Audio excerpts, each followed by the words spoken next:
Hey, what's up everybody? Welcome back to another video. Thank you for tuning in. Before we get started, I want to say thank you. This was our sub count on Friday evening, and then here was our sub count this morning, Monday morning when we woke up. So that's about 400 new subs over the past couple of days, and just want to say thanks for that. And then also, we woke up to some really cold temperatures yesterday. It was negative 9 degrees Fahrenheit to negative 23 degrees as the Celsius, and then a negative 25 degree wind chill. And then looking at this week's forecast, you can see today we've got wind chills during the day of negative 5 to 15. Then this evening it drops down to negative 20 to negative 30. And tomorrow the wind chill during the day is negative 15 to negative 25, which is just frigid. And if you look here, this was actually this morning, just a few minutes ago. The creek is so cold, or the outside is so cold that the creek water is steaming. So I've only seen this a couple times. That means that it's really cold out, and so we're just gonna be hunkering down inside the tent. The sun's just now starting to come up, and it's really cold at the moment, but I wanted to show you all some of these really cool ice formations that are really starting to get to be pretty good in size. This whole section of the creek right here just has, you know, little ice formations all along it. Well, actually the whole section does, but hey Meadow, come on, let's get back, girl. And then you look over here, it just goes all the way around like that. I think it's so cool looking. And what it is just blades of grass or like a twig that is sticking down the water. And then what it does is just over time, it just, you know, more and more water laps over it, so more ice forms. So let's go check out a few more.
The sun coming up, so we got some passive solar coming through. You definitely feel a difference in the heat, and all the ice that's on from the walls there is going to start melting. So it's going to go down here, go down to the sides on those side walls, and then hit the floor.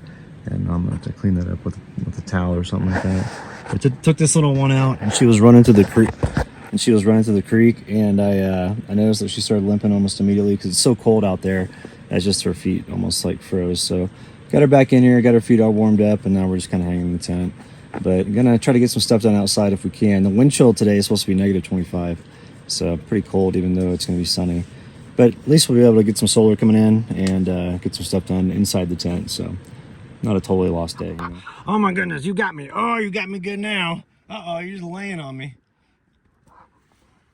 What are you doing, you little stinker? You little fucking girl.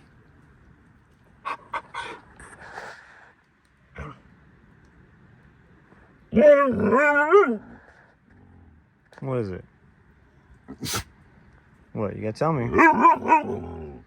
What is it? Well, you want to play, don't you?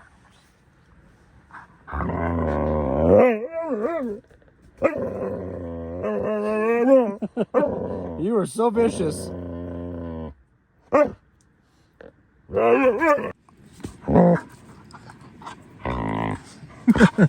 Vicious animal. Vicious animal.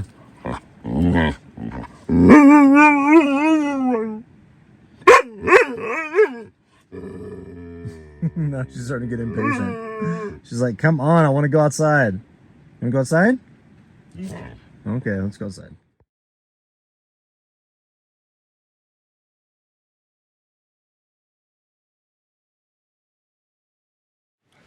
Alright guys, Monday morning here. Didn't sleep a lot last night just because I was up loading the stove all night long and just making sure that it was staying warm. Basically what I wanted to make sure was that that little one right there was in good shape and didn't get cold, because she wanted to sleep on her bed last night on the floor. And the floor is always a little bit colder, you know, than the rest of the tent here. But I wanted to show you something that can happen when you're dealing with a really cold night and you're constantly feeding wood in the stove. And it's something you want to be mindful of, because you can get yourself into a situation to where you can't load any more wood into the stove and your stove's not performing very well, and I'll show you why. So let's take a look at the firebox here and I'll explain what I'm talking about. Alright, now first, before we start this, look at her behind the stove. Look how little amount of wood I have left compared to what I put down here yesterday. I had this whole place filled up with both hardwoods and then also a little bit of pine over there, and almost all of it's gone because last night the temperatures, we had negative wind chills, or we had wind chills of negative 10 to negative 20, and then tonight it's supposed to be negative 25 to 35 for the wind chills. And the wind was probably about 10 miles an hour from the north, I would say, so it was constantly hitting up against that wall right there, the tent, and you could just kind of feel cold encroaching on this area. I went to bed around 3 a.m. and then woke up about 4:45, and so I only got, you know, a little less than 2 hours of sleep last night. So definitely going to be taking a nap today, because today the wind chills are going to be negative 25 to negative 35 throughout the day, and that's just going to hold into the evening time. And then luckily that'll break tomorrow morning and it'll be starting to warm up a little bit. So, all right, let's take a look at the stove box here, and I'll show you what sort of pickle you can get into if you're just constantly feeding wood into your stove. Alright, so here's the stove box here this morning as of, let's see, what time is it? 7:35 a.m.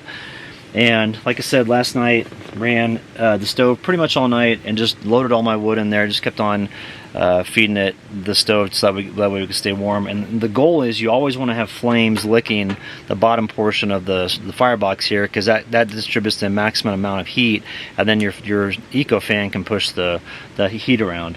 So if we look inside here, what you're going to notice is that about half of the firebox is filled up completely with these like basically coals. You know, this is broken down wood that hasn't broken down completely, but it's halfway up in there, and it goes all the way to the back.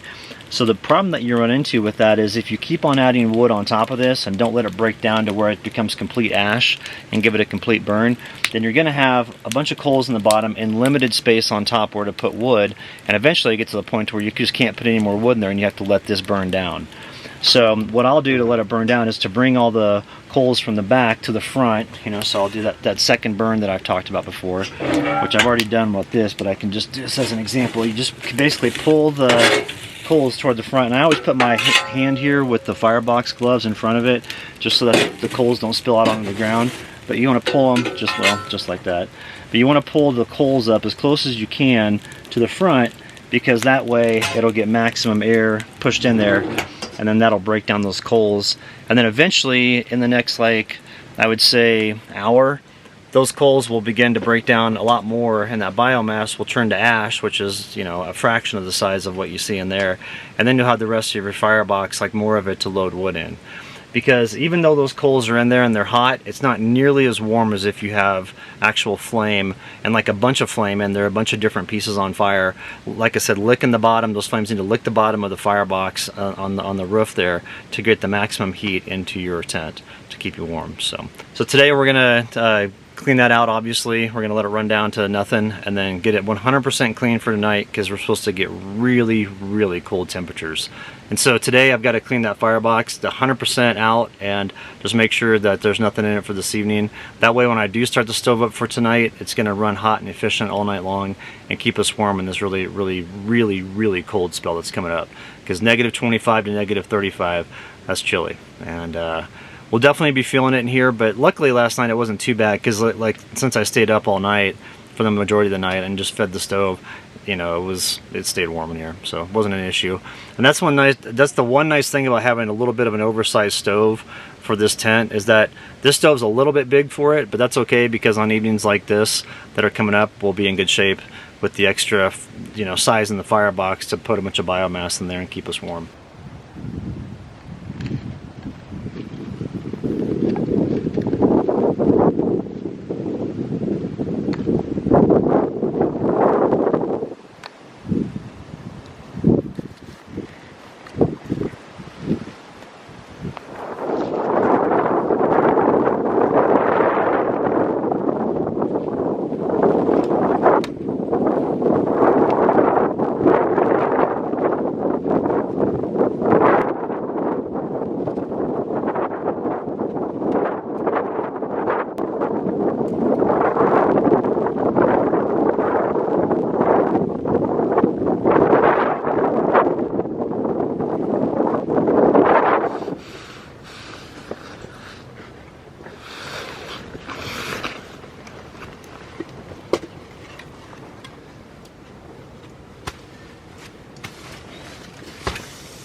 cold temps like this, I don't want to have Meadow outside, so I think we're just going to be chilling by the stove. And I may be playing a little bit of Call of Duty today. Just a heads up, nerd alert, I'm really good at this game. I only use boxing gloves, and I always get first place on Call of Duty because I'm a dork. So we're going to be doing that at camp today. But anyway, thank you for tuning in. Hope you all have an awesome Monday, and we'll see you in tomorrow's video at 4 p.m. Thank you for your support.